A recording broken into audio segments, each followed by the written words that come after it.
어머니, 근데 저 택시비 좀 내주시면 안 될까요? 원래대로라면 차로 갈 텐데 택시비 내기는 좀 아까워서요. 아마 2만 원 안 되게 나올 거예요. 뭐? 나한테 택시비를 달라고? 박 씨는 당황한 나머지 순간 말을 잇지 못했습니다. 며느리는 자신이 무슨 문제라도 있냐는 듯 여전히 당당한 표정이었습니다. 예, 내가 네 친정 아버지 드시라고 반찬까지 해주는데 친정가는 택시비까지 내줘야 하니. 네? 이건 제가 해달라고 한 게 아니라 어머니가 해주신 거잖아요. 그래서 저도 저녁에 할 일 있는데 일부러 시간 비우고 온 거예요.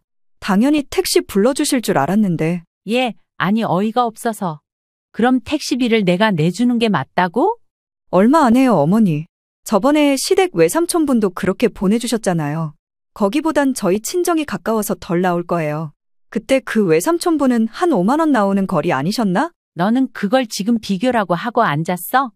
박 씨는 자신의 남동생을 챙기는 마음으로 반찬을 준비했고 그날 차를 태워주지 못해 미안한 마음에 택시비까지 챙겨줬습니다. 그런데 며느리는 그걸 보고는 참고하여 자신도 택시비를 받아야겠다는 결론을 내린 것이었습니다. 내가 왜 그날 네 시외삼촌 택시비를 챙겨줬겠니? 박 씨는 더 이상 말을 이어갈 힘도 없었습니다. 하지만 가만히 있을 수도 없었습니다. 내 동생은 자식도 없이 혼자 사는 사람이야. 평생 배 타고 일만 하느라 늦어버려서 혼자 살고 있다고. 여기 와서 안쓰러워서 반찬 챙겨줬고 무겁게 혼자 들고 가는 거 안쓰러워서 챙겨준 거야. 며느리는 여전히 이해가 되지 않는다는 표정이었습니다. 그건 저도 아는데요. 저도 어머니가 굳이 갖다 주라고 저 부르지 않으셨으면 안 왔어요. 저희 아빠가 이번에 김치 해달라고 부탁하신 것도 아니고 어머니가 해주신다고 저 부르신 거잖아요. 갑자기 일정을 만들어서 부르시고 택시비도 제가 내야 되는 건 좀 아닌 것 같은데. 박 씨는 마치 꿈을 꾸고 있는 듯한 기분이었습니다. 대체 며느리는 뭘 믿고, 아니 어떤 구조로 생각하길래 이렇게 당당한 걸까요? 박 씨는 더 이상 참을 수 없었습니다. 그 자리에서 당장 폭발하지는 않았지만 속으로 결심했습니다. 이 관계를 유지할 필요가 없다. 그동안 며느리를 위해 반찬을 챙기고 친정까지 신경 써줬지만 이제는 당연한 것처럼 여기고 오히려 택시비까지 요구하는 상황이 되었습니다. 이건 챙기는 쪽이 바보라고밖에 볼 수 없는 것입니다. 이걸 갖고 하나부터 열까지 며느리와 싸우자니 저렇게 빽빽 우겨대는 애랑 더 이상 말도 하기 싫었습니다. 박선희 씨는 올해 67세로 남편을 일찍 떠나보내고 혼자 살아가고 있습니다.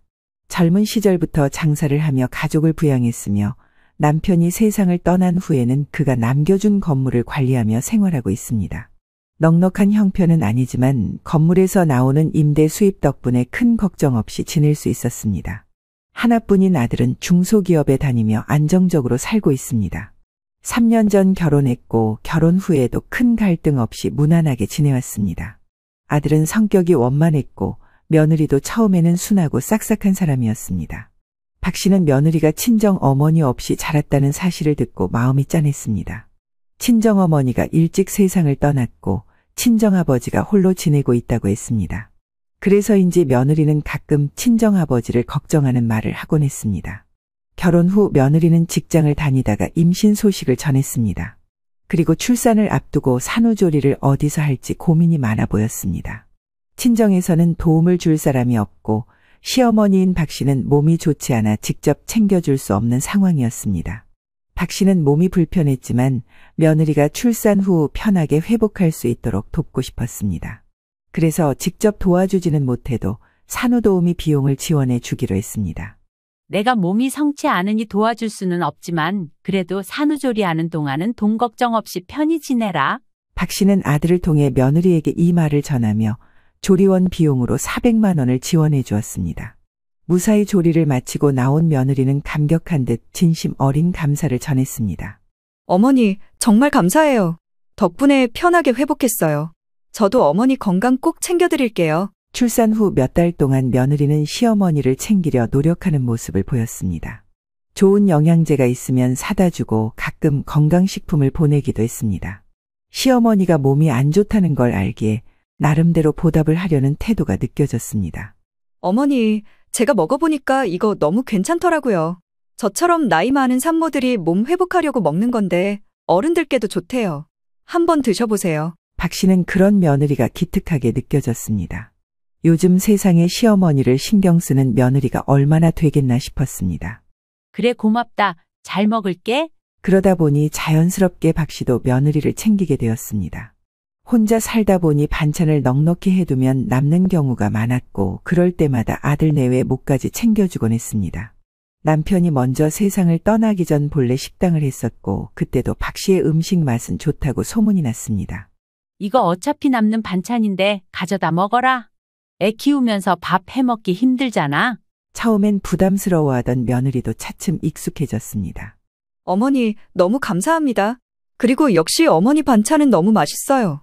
이것 때문에 진짜 밥 한 공기는 그냥 꿀꺽이에요. 며느리는 밝게 웃으며 고마움을 표현했습니다. 그 모습을 보면 박 씨도 뿌듯했습니다. 혼자 사는 집에서 밥을 하다 보면 남는 게 많고 혼자 먹는 것보다 나눠 먹는 게 더 좋다는 생각이 들었습니다. 그래서 가끔은 일부러 아들 내외 몫을 생각하며 반찬을 넉넉하게 만들었습니다. 며느리는 그런 박 씨의 마음을 고맙게 여기는 듯 보였습니다. 박 씨는 며느리가 친정아버지께 반찬을 가져다 드렸다는 이야기를 들었습니다. 며느리는 친정아버지가 너무 좋아하셨다며 연신 고마워했습니다. 저희 아빠가 혼자 계셔서 끼니를 대충 해결하실 때가 많았거든요. 맨날 라면에 김치만 드셨다는데 어머니가 해주신 육개장이며 도토리묵까지 아빠가 너무 맛있게 드셨대요. 정말 감사해요. 며느리는 환하게 웃으며 몇 번이나 인사를 했습니다. 박 씨는 그 모습을 보며 자연스럽게 자신의 남동생이 떠올랐습니다. 박 씨는 남편을 일찍 떠나보낸 후 혼자 지내고 있지만 그보다 더 외로운 사람은 바로 지방에서 혼자 사는 남동생이었습니다. 남동생은 젊은 시절부터 배를 타며 바다에서 일만 하느라 혼기를 놓쳤습니다. 어느새 나이 들어 장가도 못 가고 60대의 나이에 자식도 없이 혼자 지내고 있었습니다. 젊을 때는 돈을 벌어야 한다며 결혼을 미뤘고 나이가 들고 보니 주변에 이미 가정을 꾸린 사람들이 많아 혼자 남아버린 것이었습니다.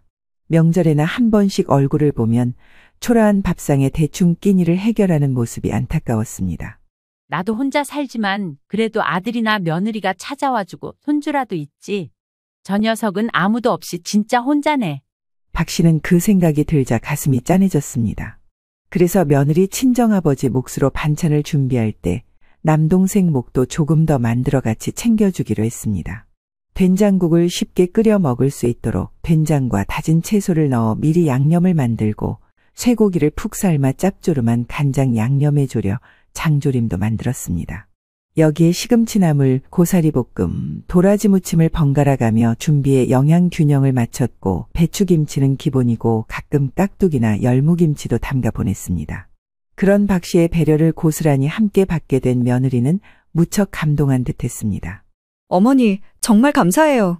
저희 친정아빠도 엄청 좋아하실 거예요. 매번 챙겨주셔서 너무 죄송할 정도예요. 박 씨는 손을 내저으며 말했습니다. 아니야. 어차피 반찬할 때 조금 더 하면 되는 거야. 그리고 나도 혼자 사니까 혼자 있는 사람이 끼니 해결하는 게 얼마나 힘든지 알거든. 그렇게 시작된 반찬 챙기기가 점점 습관이 되었습니다. 박 씨는 매번 반찬을 만들 때마다 자연스럽게 2세트를 더 준비했습니다. 하나는 며느리 친정아버지께, 하나는 자신의 남동생에게. 아들과 며느리는 박 씨의 집에 들를 때마다 반찬을 받아갔고 며느리는 그때마다 고마움을 표했습니다. 박 씨는 혼자 살아도 누군가를 챙길 수 있다는 것이 뿌듯하게 느껴졌습니다. 단순히 음식이 아니라 서로를 생각하는 마음을 나누는 것 같았기 때문이었습니다. 박 씨는 처음에는 며느리가 진심으로 고마워하는 모습을 보며 흐뭇했습니다. 어머니, 이번에도 반찬 주시는 거예요? 정말 감사합니다. 반찬을 건네줄 때마다 며느리는 감사의 인사를 잊지 않았고 그럴 때마다 박 씨도 더 정성 들여 음식을 준비했습니다. 늘 하던 밑반찬뿐만 아니라 며느리와 아들이 좋아할 법한 음식도 함께 챙겼습니다. 그러나 시간이 지나면서 며느리의 반응이 미묘하게 달라지기 시작했습니다. 처음에는 박 씨가 반찬을 건네줄 때마다 기쁜 얼굴로 봤던 며느리가 어느 순간부터는 반찬을 하나씩 살펴보며 가져갈 것과 남길 것을 정하기 시작했습니다. 아, 저희 장조림은 안 먹는데 이건 그냥 어머니 드세요. 멸치볶음이랑 나물들도 괜찮고 계란말이랑 소고기 묵국까지 가져갈게요. 박 씨는 순간 당황했습니다. 며느리가 반찬을 고르는 모습은 처음이었기 때문입니다. 처음에 나, 입맛이 변했나 보네 하고 넘겼지만 그 다음에도 비슷한 상황이 반복되었습니다. 고사리는 별로 안 좋아해서 시금치랑 무나물만 가져갈게요. 김치는 아직 남아있어서 안 가져가도 될 것 같아요. 며느리는 이제 더 이상 모든 반찬을 기쁘게 받아가는 것이 아니라 자신이 필요한 것만 챙겨갔습니다. 박 씨는 속으로 이제는 좀 당연하게 여기는구나 싶었지만 굳이 티를 내지는 않았습니다. 박 씨는 잠시 서운한 기분이 들었지만 그래도 며느리가 힘든데 도와주는 게 나쁘진 않다고 생각했습니다. 출산 후 육아에 바쁘다 보니 직접 반찬을 만들 시간이 부족할 수도 있을 거라고 이해하려 했습니다. 그래서 박 씨는 계속해서 반찬을 챙겨주었습니다. 하지만 며느리의 반응이 점점 변해가는 것이 신경 쓰이기 시작했습니다. 처음에는 작은 변화였지만 명절에 있었던 한 사건이 결정적으로 박 씨의 마음을 서운하게 만들었습니다. 그날은 명절이라 가족들이 모두 모였고 오랜만에 남동생도 함께했습니다. 남동생은 평생을 배 타고 일하며 혼자 지내왔고 결혼도 하지 않은 채 외롭게 살아가고 있었기에 가끔 불러다가 반찬을 싸서 보내주곤 했습니다. 이번에도 역시 박 씨는 직접 만든 반찬과 명절 음식을 한가득 싸주었습니다. 명절이 끝나고 가족들이 하나둘씩 돌아갈 준비를 하던 중 박 씨는 며느리에게 조심스럽게 말을 꺼냈습니다. 니들 가는 길에 외삼촌 좀 태워다 줄 수 있겠니?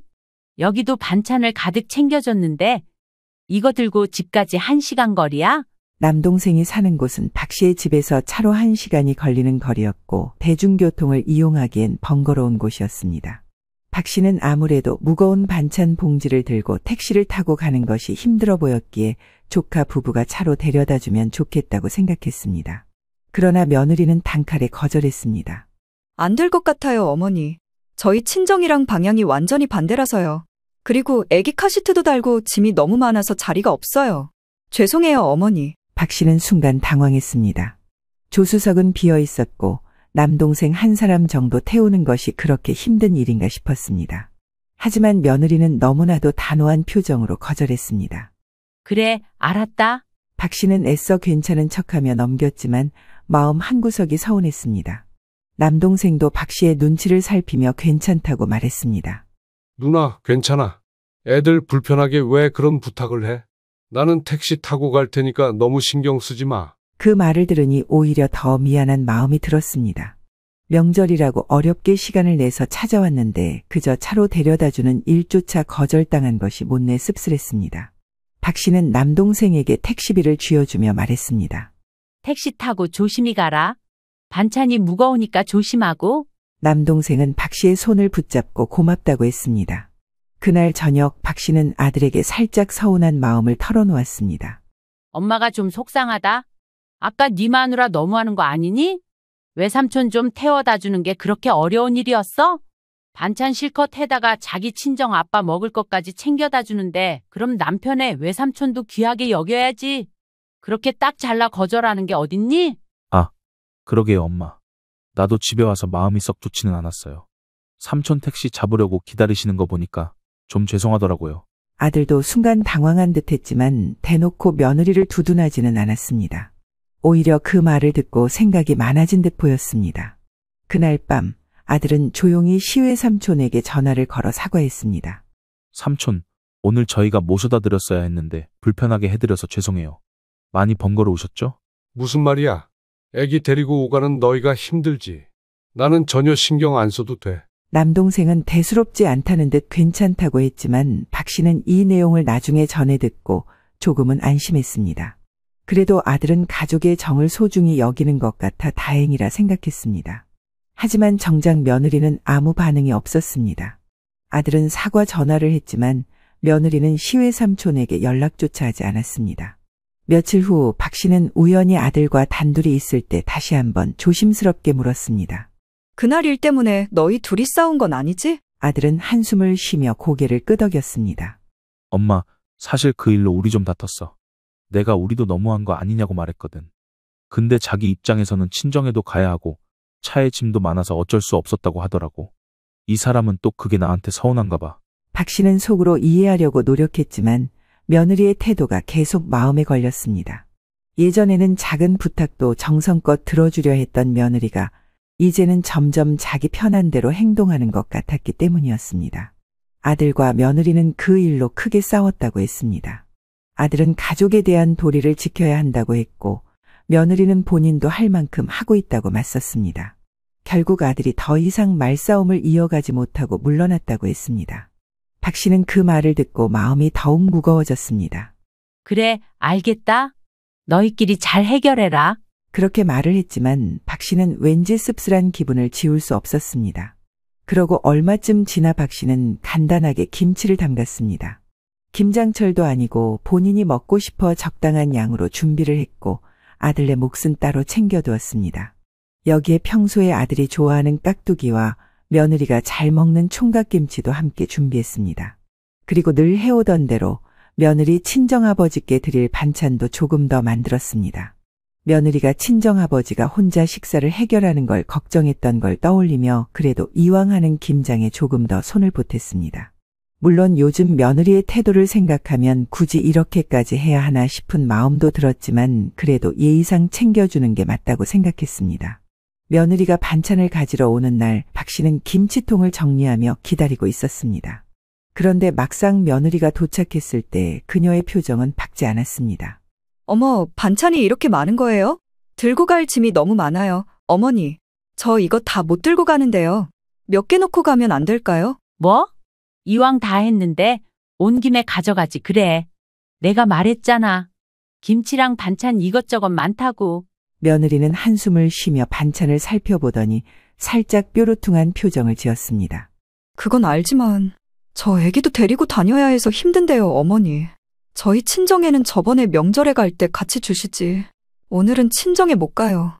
그건 다음에 들러서 가져갈게요. 그 말을 듣는 순간 박 씨는 속에서 짜증이 확 치밀었습니다. 이걸 어디다 두라는 거야? 오늘 네가 가져간다고 했잖아. 근데 애기 데리고 병원 들려야 해서 못 가져간다니까요. 오늘은 힘들어요. 박 씨는 최대한 참아보려 했지만 도무지 이해가 되지 않았습니다. 그동안은 아무 말 없이 받아가던 반찬을 이제 와서 일정까지 따지며 챙겨가겠다는 며느리의 태도가 못마땅했습니다. 기껏 힘들게 만들고 무치고 했던 김치와 반찬들이 초라하게 보여졌습니다. 아유, 난 모르겠다. 그럼 저녁에 네 신랑더러 와서 차로 가져가라고 해.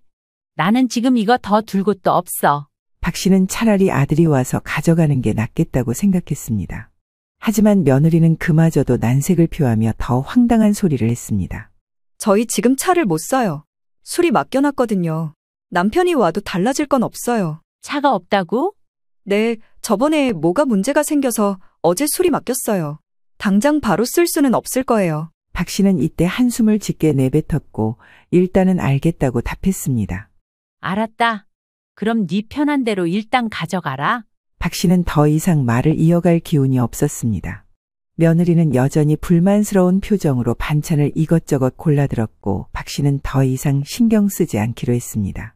괜히 잘해주려다 오히려 귀찮은 일이 되는 것 같았습니다. 며느리가 떠난 후 박 씨는 조용히 주방에 남아 김치통을 다시 정리했습니다.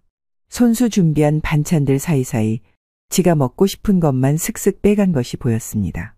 멀쩡한 반찬들이 남아있는 모습을 보니 스스로가 허탈했습니다. 내가 못하러 이런 걸 했담. 다 쓸데없는 짓이네. 이제 반찬을 하지 말아야겠다고 다짐했습니다. 더 이상 이렇게까지 신경 쓸 필요가 없다는 결론을 내렸습니다. 그 사이 허리가 시큰시큰하게 아파왔습니다.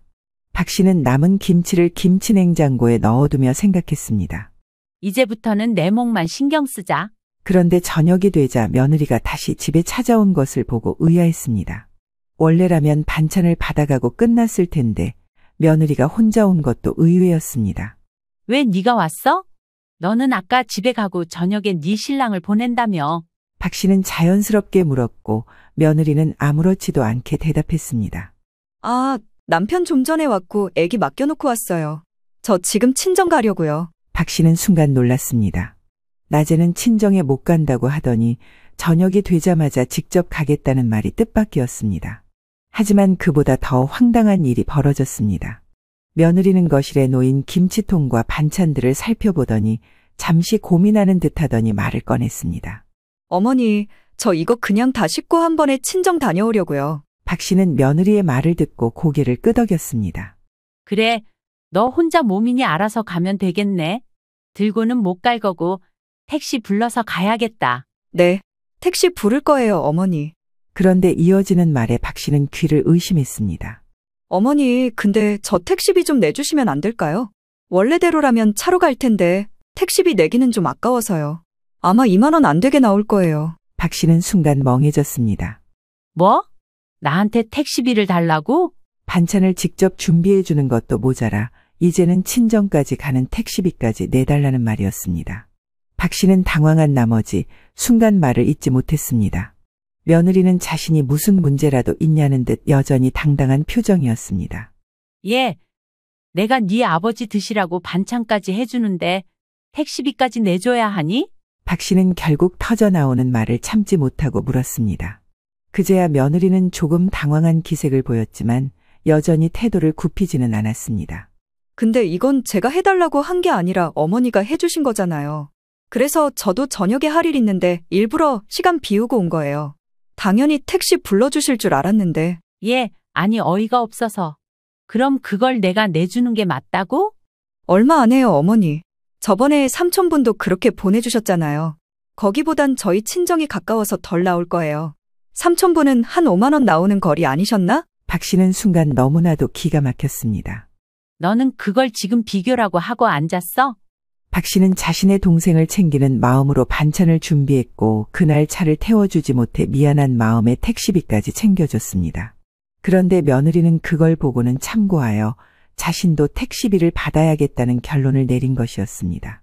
내가 왜 그날 네 삼촌 택시비를 챙겨줬겠니? 박 씨는 더 이상 말을 이어갈 힘도 없었습니다. 하지만 가만히 있을 수도 없었습니다. 내 동생은 자식도 없이 혼자 사는 사람이야. 평생 배 타고 일만 하느라 늦어버려서 혼자 살고 있다고.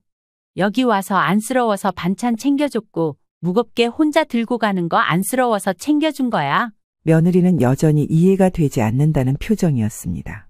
챙기는 건 똑같은 거 아니에요? 저도 어머니가 굳이 갖다 주라고 저 부르지 않으셨으면 안 왔어요.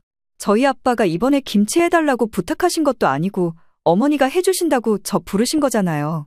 갑자기 일정을 만들어서 부르시고 택시비도 제가 내야 되는 건 좀 아닌 것 같은데. 박 씨는 마치 꿈을 꾸고 있는 듯한 기분이었습니다. 대체 며느리는 뭘 믿고, 아니 어떤 구조로 생각하길래 이렇게 당당한 걸까요? 박 씨는 더 이상 참을 수 없었습니다. 그 자리에서 당장 폭발하지는 않았지만 속으로 결심했습니다. 이 관계를 유지할 필요가 없다. 그동안 며느리를 위해 반찬을 챙기고 친정까지 신경 써줬지만 이제는 당연한 것처럼 여기고 오히려 택시비까지 요구하는 상황이 되었습니다. 이건 챙기는 쪽이 바보라고밖에 볼 수 없는 것입니다. 이걸 갖고 하나부터 열까지 며느리와 싸우자니 저렇게 빽빽 우겨대는 애랑 더 이상 말도 하기 싫었습니다. 박 씨는 며느리 쪽은 쳐다보지도 않고 냉정한 목소리로 아들에게 전화를 걸었습니다. 너 지금 여기 와서 반찬들이랑 김치 갖고 니네 처가댁 다녀와. 차 없으면 택시를 타고 가던지 뭐라던지 뒷일은 내가 알바 아니야. 네. 지금 와이프 거기 가 있잖아요. 그 사람이 갔다 온다고 했는데. 잔말 말고 네가 와서 여기 반찬이랑 네 와이프까지 다 데리고 가. 엄마는 이제 쉴 거니까 전화 끊어. 그러자 옆에 있던 며느리는 별 대수롭지 않게 넘기려 했습니다. 에이 어머니, 제가 가지고 간다니까요? 왜 남편까지 부르세요? 난 몰라. 이제 피곤해서 쉴 거니까 알아서들 갖고 가라. 난 들어갈 거야. 그러고 박 씨는 안방으로 들어가 버렸습니다. 그 순간 며느리의 표정이 살짝 굳었지만 별다른 말은 하지 않았습니다. 다만 짜증이 묻어나는 얼굴로 핸드폰을 만지작거릴 뿐이었습니다. 결국 꾸역꾸역 아들이 아기를 데리고 택시까지 타고 왔고 박 씨는 이 가족꼴을 보기 싫어 안방 문을 잠그고 나가지 않았습니다. 거실에서 들리는 소리로 분위기를 대충 짐작할 수 있었습니다. 며느리는 불평을 늘어놓고 있었습니다. 택시 좁은데 애기까지 데리고 가야 한다니 번거롭네. 그냥 한 번에 해결하면 될걸. 아니, 애기 잘 시간인데 이 시간에 셋이 움직일 일이야? 박 씨는 속에서 다시금 화가 치밀어 올랐습니다. 저 눈치도 없는 것이 뭣도 모르고 또 저러고 있네. 내가 다시 한번 니들 반찬을 해주면 내 이름이 박선이가 아니라 박반찬이다. 하지만 밖으로 나가 대응할 생각은 없었습니다. 그냥 빨리 저들이 문 밖으로 사라지길 바랬습니다. 아들은 눈치를 보며 며느리를 타이르는 듯 했습니다. 자기 조용히 좀 해. 엄마 지금 뭔가 기분이 안 좋은 것 같아. 그러자 며느리는 태연하게 말했습니다. 아니야, 어머니 들어가서 쉬신댔어. 며느리는 전혀 상황 파악이 되지 않는 듯 아무렇지 않게 말하며 불평을 이어갔습니다. 그러고 한창 소란스럽게 궁시렁들 거리더니 그렇게 조용히 문 밖으로 그들은 사라졌습니다. 박 씨는 이날 후 며느리나 아들에게 별다른 연락을 하지 않았습니다. 며느리가 처음엔 별로 개의치 않는 듯 보였지만 시간이 지나면서 상황이 달라졌습니다. 본인 시어머니로부터 연락도 반찬에 대한 이야기도 없다는 것이 슬슬 실감나기 시작한 것이었습니다. 아기를 돌보느라 제대로 요리를 할 시간이 없었고 간단한 식사는 가능했지만 국이나 반찬을 챙겨가며 제대로 된 한 끼를 차리는 것은 쉽지 않았습니다. 결국 편한 대로 배달 음식에 의존하게 되었습니다. 처음에는 가끔은 배달도 괜찮지 하고 대수롭지 않게 여겼습니다. 하지만 점점 배달 음식 비중이 높아지면서 문제가 생겼습니다. 식비가 빠르게 늘어나기 시작한 것입니다. 가뜩이나 며느리는 휴직하고 쉬고 있는데 음식에 소비되는 금액이 만만치 않았습니다. 그동안 시어머니인 박 씨가 챙겨주는 반찬 덕분에 식비가 절약됐었는데 반찬이 끊기면서 배달 음식을 시켜 먹는 횟수가 많아졌고 결국 매달 카드값이 눈에 띄게 증가했습니다.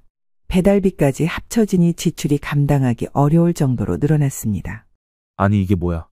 이번 달 카드값이 무슨 100만 원이 넘게 나왔어. 애기 분유값을 빼도 우리 두 식구인데 뭐가 이렇게 많이 나와? 죄다 배달시키고 급한 대로 시장에서 반찬 사다 먹어서 그런가 봐. 엄마가 반찬에다 줄 때는 식비 이렇게까지 많이 안 나왔는데 괜히 엄마 신경을 건드려가지고. 남편은 무심코 한마디 했지만 며느리는 순간 기분이 상했습니다. 뭐가? 뭘 어머니 신경을 건드려? 우리 엄마 그동안 반찬 가져가라고 하셨는데 요즘은 안 그러시잖아. 내가 볼 때 그날 당신이 엄마 신경 건드린 게 맞아. 왜 말을 그렇게 해? 솔직히 틀린 말은 아니잖아. 그냥 적당히 엄마한테 감사 인사하기만 해도 엄마는 충분히 잘 챙겨주실 분인데. 아니, 왜 나한테 화를 내? 하지만 며느리도 이쯤부터 신경이 쓰이긴 마찬가지였습니다. 처음에는 그냥 시어머니가 반찬을 만들 시간이 없거나 다른 이유가 있겠거니 했습니다. 그런데 남편과 대화를 하면서 뭔가 이상하다는 느낌이 들었습니다. 설마 진짜로 나한테 기분이 나빠서 일부러 안 해주시는 건가? 며느리는 생각해 보았습니다. 어머니가 마지막으로 반찬을 챙겨준 게 언제였는지 떠올리려 했지만 벌써 몇 주가 지난 것 같았습니다. 그리고 문득 떠오른 것이 있었습니다. 맞다. 그러고 보니 아빠한테도 못 간 지 좀 오래됐네. 아빠는 뭘 먹고 사시는 거지? 며느리는 그제야 시어머니가 자신에게만 반찬을 안 챙겨준 게 아니라는 걸 깨달았습니다. 친정아버지에게도 반찬이 가지 않고 있었던 것입니다. 처음엔 친정에서도 별다른 반응이 없었습니다. 하지만 몇 주가 지나자 친정아버지가 슬쩍 말을 꺼냈습니다. 너 요즘 바쁘냐? 네 시어머니가 해다 주던 반찬이 뚝 끊겼네. 그러게? 요즘 어머니가 반찬을 안 해주셔. 며느리는 처음에는 대수롭지 않게 넘겼습니다. 하지만 아버지가 한 번 더 말했습니다.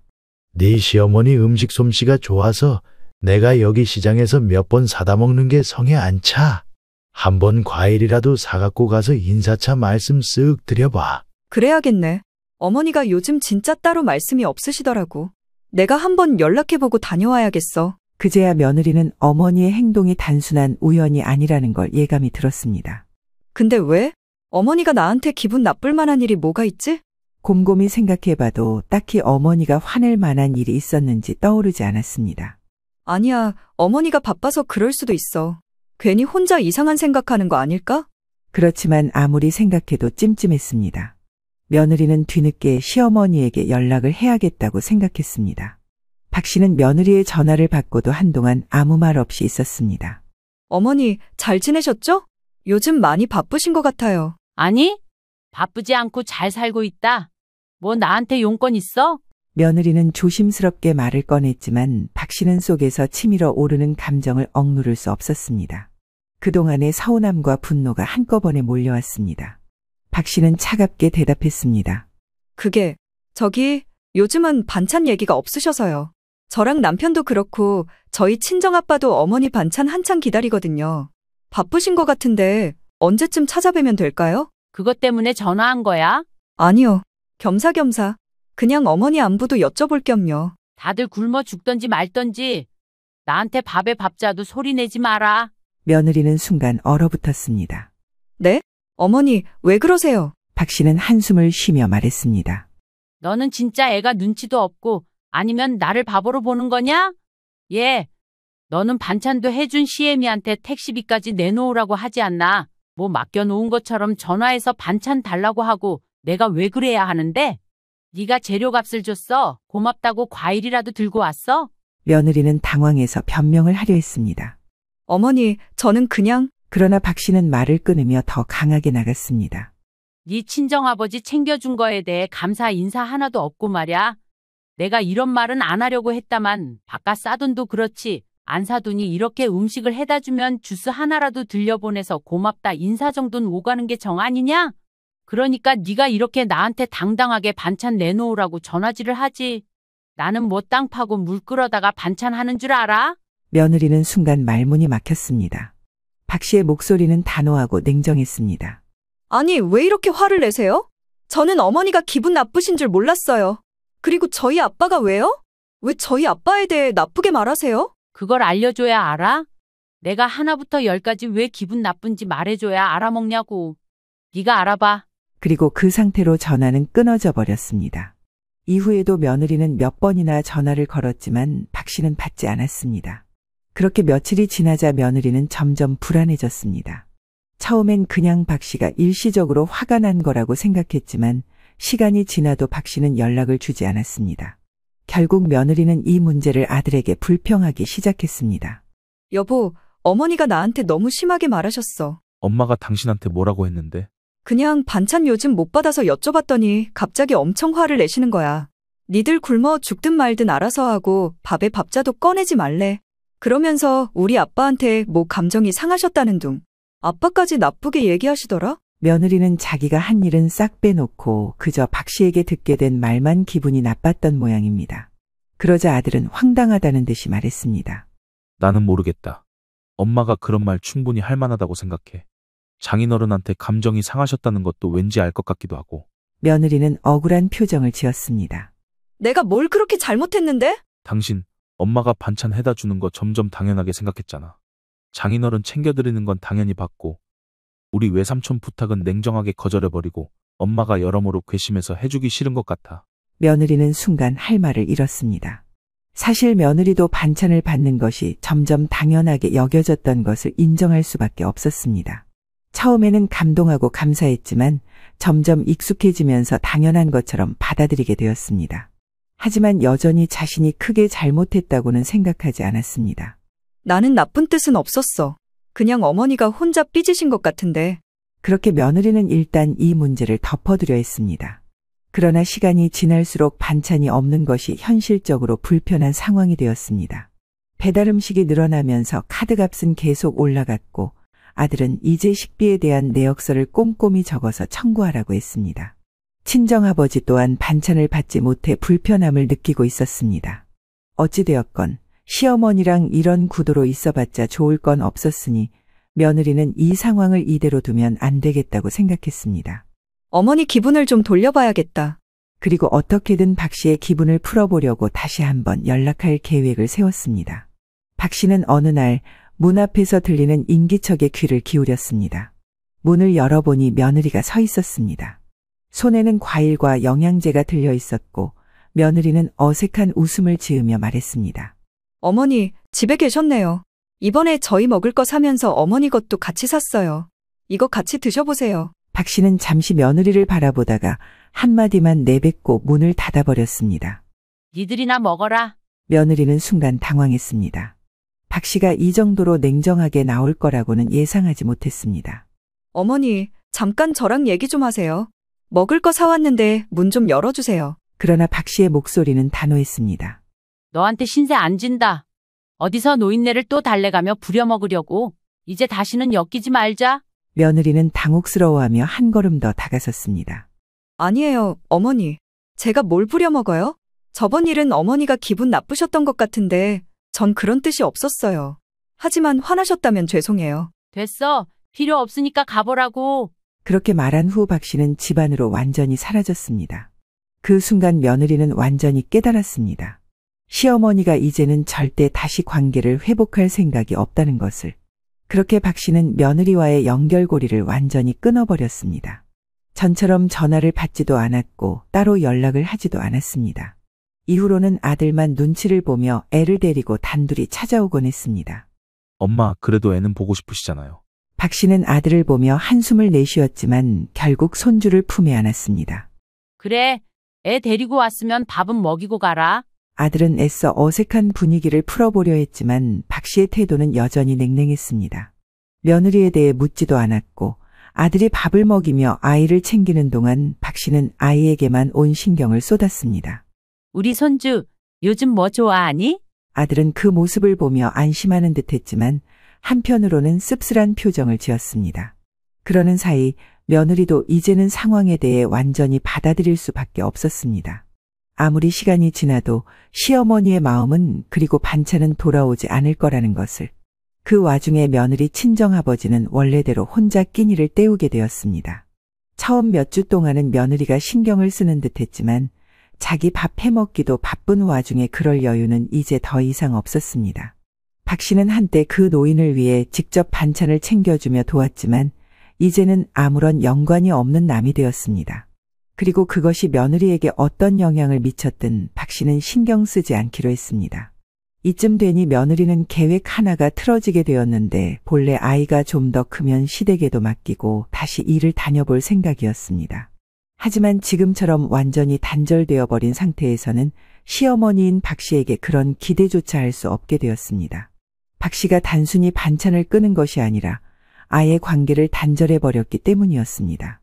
어쩌면 며느리는 시간이 지나면 박 씨의 화도 누그러지고 다시 예전처럼 지낼 수 있을 거라고 생각했을지도 모릅니다.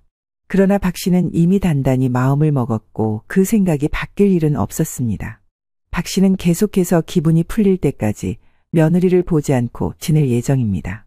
더 이상 얼굴을 마주할 필요도 연락을 주고받을 필요도 없습니다. 며느리 역시 시어머니에게 더 이상 전화하지 못하고 조용히 살고 있었습니다.